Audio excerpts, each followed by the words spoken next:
Kidney পাথর প্রধানত 4 ধরনের: ক্যালসিয়াম, ইউরিক অ্যাসিড, স্ট্রুভাইট এবং সিস্টিন পাথর।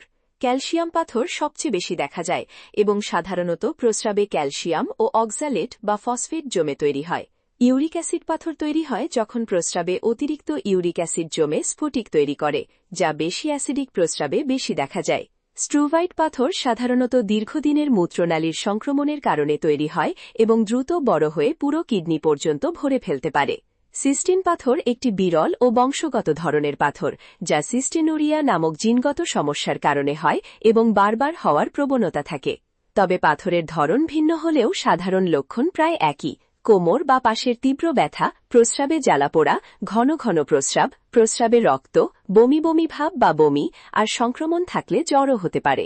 তাই এমন কোনো লক্ষণ দেখা দিলে দেরি না করে একজন নিবন্ধিত চিকিৎসকের পরামর্শ নেওয়া উচিত। Doctor KM Rezaul Karim Mukul sir, kidney রোগীর নির্ভরযোগ্য প্রতিষ্ঠান, Dhaka homeo pharmacy, DHP health, গুলগুলার মোড়, কামারপাড়া, উত্তরা 10 নং সেক্টরের পাশে, তুরাগ, ঢাকা।